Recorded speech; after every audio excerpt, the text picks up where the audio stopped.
Dallas, Texas, 1996.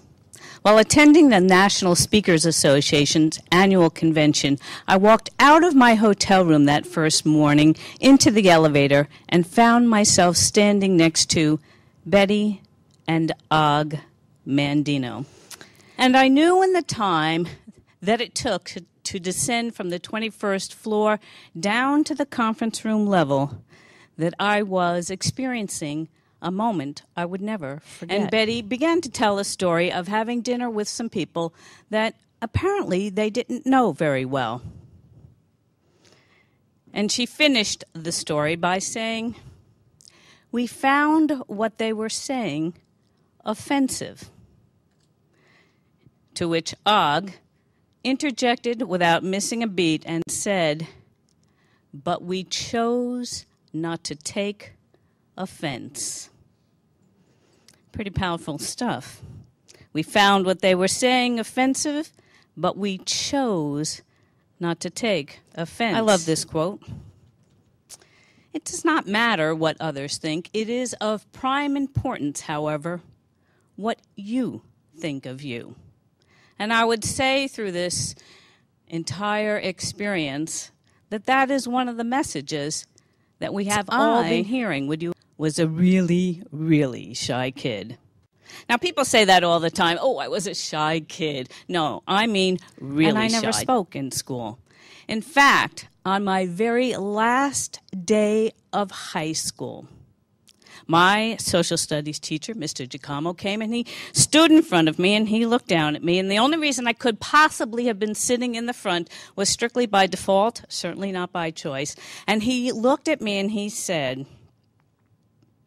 "I'm going to make you speak today because you have been in my class for a year and I don't know what your voice sounds like." Yeah. So I knew I had to make a change. And I would imagine that all of you are sitting in this room today because you are in change, anticipating change. No, you have to make more change, or coming out of a change. Funny thing about change, isn't it? It brings about the opportunity, in essence, to do the things that we don't want to do. And in fact, that's really what a good coach does, isn't it? We often hear that coaches, well, they just help you to get to the answer. Does a sports coach say to the quarterback, "Now listen, what do you think about this?"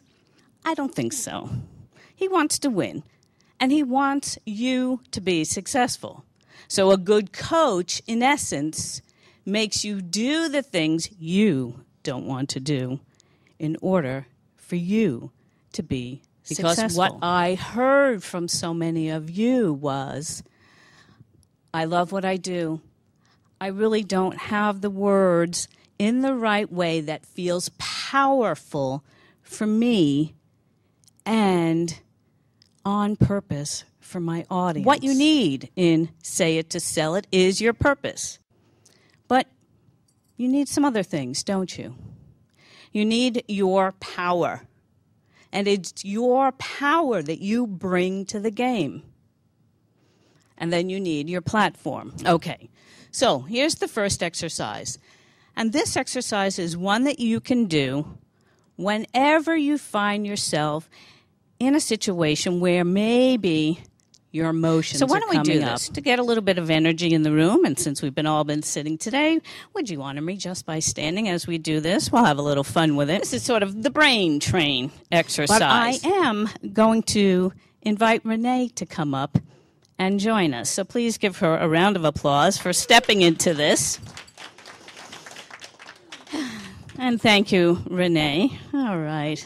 Doesn't she look fabulous? Renee is stepping into her platform power. I'm going to ask for one moment if you would just excuse us while we take about 15 seconds. And I just gave her some direction.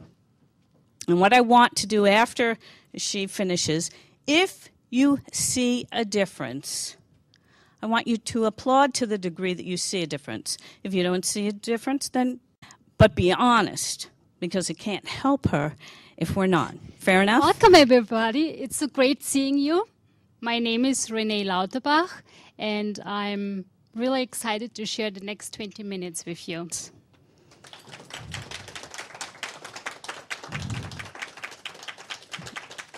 Okay, so now I have to ask. A little more confident. What did you say? Okay? More ease. Anybody else? Okay, welcome everybody. And what did you notice about what she might have done that created that? She took a breath. Go ahead. Her posture. Yes. Okay, she was more determined. And what did you notice?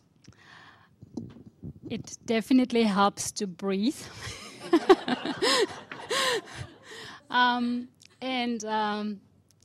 It's very powerful when you state your name, which I did not do the last time.